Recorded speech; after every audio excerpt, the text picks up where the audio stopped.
సముద్రానికి మీకు తల్లిబిడ్డలాంటి సంబంధం ఉంటుంది. దాన్ని మాకంటే మీరే ఎక్కువ కాపాడుకోవాలి.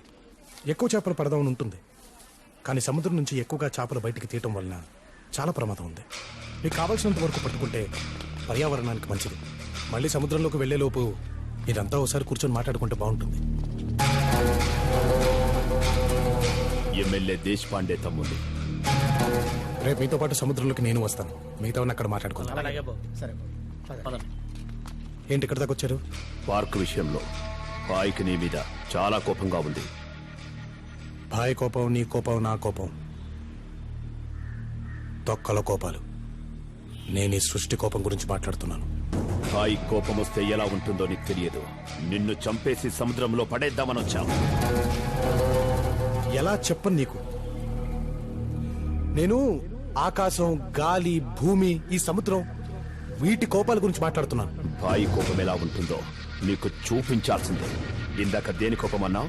అది ఎలా ఉంటుందో నువ్వు చూపించు. కష్టం. బట్ దాని కోపం ఎలా ఉంటుందో నీకు అర్థం అవ్వడానికి ఒక చిన్న శాంపుల్ చూపిస్తాను. ఐ ప్రామిస్, ఇది ఒక చిన్న శాంపుల్ మాత్రమే.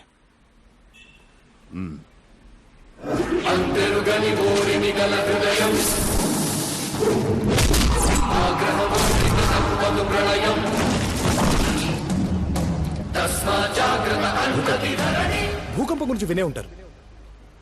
నేచర్ కోపాలు అదొకటి. శాంపుల్ సైజ్ ఇంతే గానీ ఇంచుమించు ఇలాగే ఉంటుంది.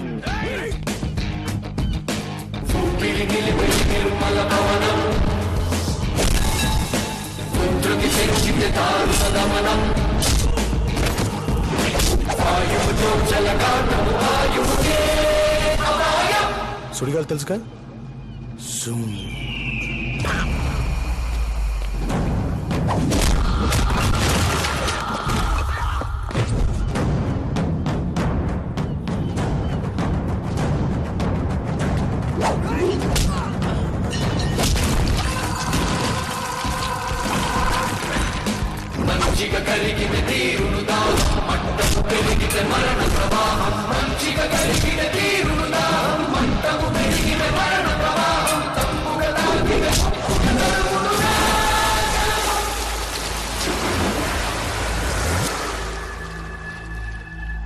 ఇది ఇంకో రకమైన కోపం, సునామీ.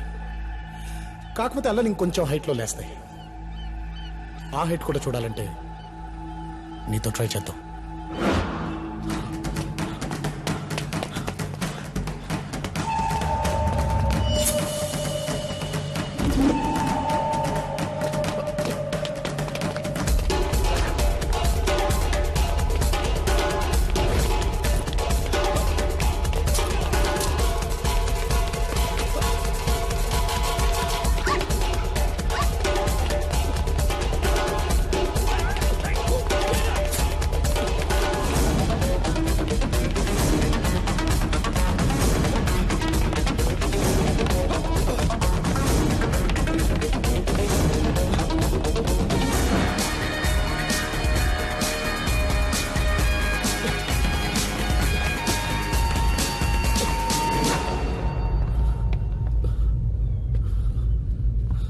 దాని కోపం ఎలా ఉంటుందో అర్థమైంది.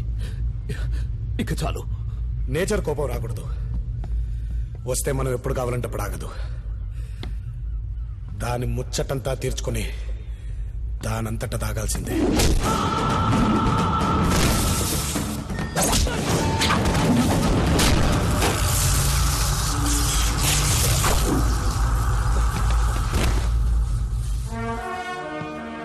నీతో పెట్టుకుంటే ఎలా ఉంటుందో బాయ్కి అర్థం ఎలా చెప్తాను?